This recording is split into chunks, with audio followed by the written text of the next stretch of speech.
पोखरियाल जी शालीनता के संग घर घर जाकर मोहल्ले मोहल्ले जाकर वोट मांग रहे हैं, उसका लाभ उनको मिलेगा।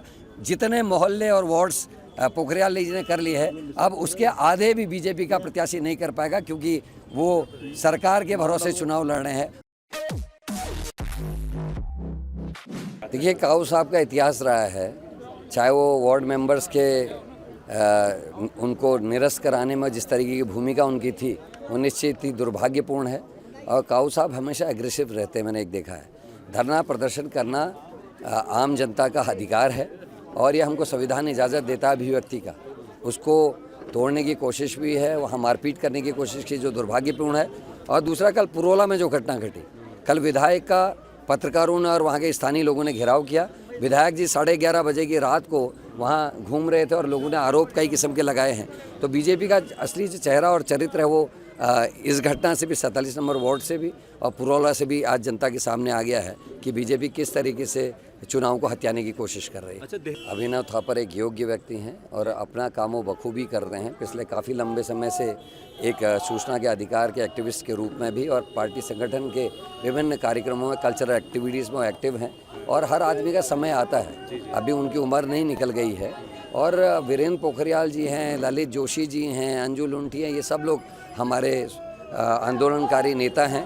और उनमें से यहाँ वीरेंद्र जी को टिकट इस बार मिल पाया है। अच्छा चुनाव लड़ रहे हैं, शालीन है। और सबसे बड़ी बात है कि हर वार्ड में जाके वोट मांग रहे हैं, जबकि बीजेपी के नेता जो हैं वो वार्डों में जाके वोट कम मांग रहे हैं। वो बड़ी जनसभाएं करके मुख्यमंत्री के माध्यम से लोगों को इकट्ठा करके वोट मांग रहे हैं। तो जो घर घर जाके वोट मांग रहा है, मैं जानता हूं, चाहता भी हूं कि जनता उनके इस शालीनता को स्वीकार करे और जो उनके घर आके वोट मांग रहा है उसको वोट करे। एक आंदोलनकारी के बारे में आप क्या कहेंगे? चुनाव लड़ रहे हैं, माहौल कैसा है? देखिए, जो आंदोलनकारी होगा और जो 3 महीने जेल रहा होगा, उसके मन में कुछ सपने उत्तराखंड के लोगों को और उत्तराखंड को लेकर होंगे।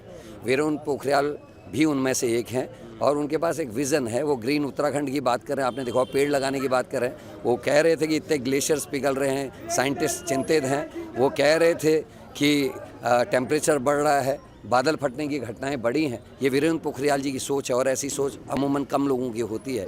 पढ़े लिखे नौजवान हैं, काफ़ी समय से कोऑपरेटिव में काम कर रहे हैं, एक संगठनात्मक अनुभव है। 3 साल तक डीएवी कॉलेज के अध्यक्ष रहने का सौभाग्य उनको मिला है। तो मेरे को मानना उनके अनुभव का लाभ यहाँ की जनता को मिलेगा। और आप देखिए ना, वो कहीं बड़ी जनसभा करने की इच्छुक नहीं, वो घर घर जा रहे हैं, हाथ जोड़े, माताओं के पांव छू रहे हैं, बुजुर्गों का आशीर्वाद ले रहे हैं, छोटे भाइयों के गले से गले मिलकर वोट मांग रहे हैं। और कहीं ना कहीं उनका प्रभाव रहेगा, वो काफ़ी आगे इस चुनाव में है।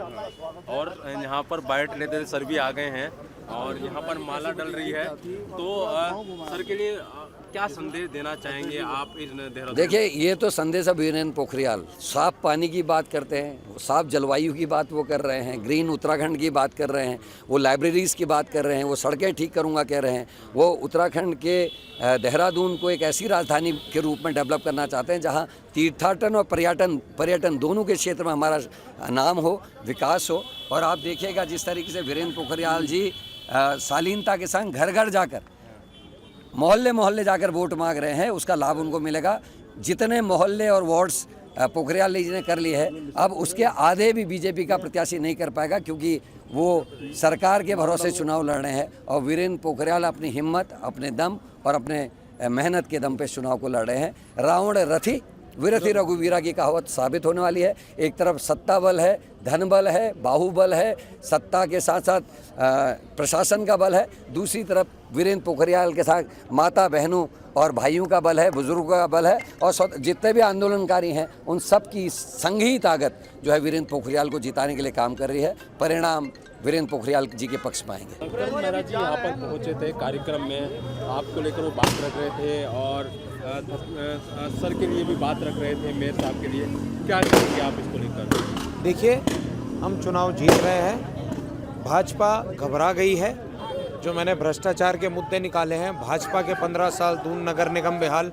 आज हम वार्ड 31 कोलागढ़ में हैं, लगभग हर वार्ड में आप देख रहे हैं, मैं पोखरियाल जी के साथ जा रहा हूँ, हर वार्ड में लोग निकल के आ रहे हैं। जो हम लोगों ने भ्रष्टाचार के मामले उठाए हैं, वो उससे बीजेपी बैकफुट में है। और ये तो आपने देख भी लिया, उन्होंने अपना प्रत्याशी भी बदल लिया है, तो बीजेपी बैकफुट में, उन्होंने चेहरा बदल लिया है। और हम इसको फ्रंट फुट में हम अपनी लड़ाई लड़ रहे हैं। मुझे पूरा विश्वास है एक राज्य आंदोलनकारी को और पूर्व छात्र संघ अध्यक्ष को मातृशक्ति, युवा, छात्र और हमारे बड़े बुजुर्ग आशीर्वाद देंगे और हम बड़ी आसानी से चुनाव जीतने जा रहे हैं। चेहरा कांग्रेस पार्टी के प्रत्याशी है, वो देहरादून का चेहरा, वो उत्तराखंड का चेहरा है। उत्तराखंड राज्य ना मिला होता अगर राज्य आंदोलनकारी आज प्रत्याशी जो हैं हमारे वो ना होते।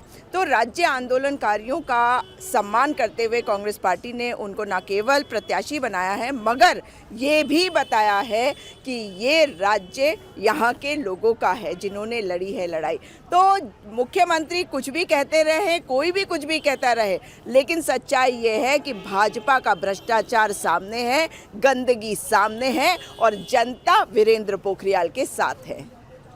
क्या क्या मुद्दे रहने वाले हैं? स्मार्ट सिटी को लगातार बीजेपी भुनाने की कोशिश कर रही है, मलिन बस्ती को लेकर बात कर रही है कि मलिन बस्ती कोई भी मकान नहीं टूटेगा, उस पर आप क्या कहेंगे? देखिए, वो भले ही कुछ भी कहते रहे, उनका काम है कहना और डिलीवर करना, ज़मीन पर उतर कर दिखाना, वो उनके बस का नहीं है। इसलिए सच्चाई ये है कि अगर कोई कार्य कर रहा है तो वो हम कर रहे हैं और आगे भी करते रहेंगे। और जो हमारा एक विजन है उसके बारे में बताएं ना कि आप देहरादून के बारे में क्या सोच रहे हैं, क्या करना चाहते हैं, ये तो है नहीं उनके पास।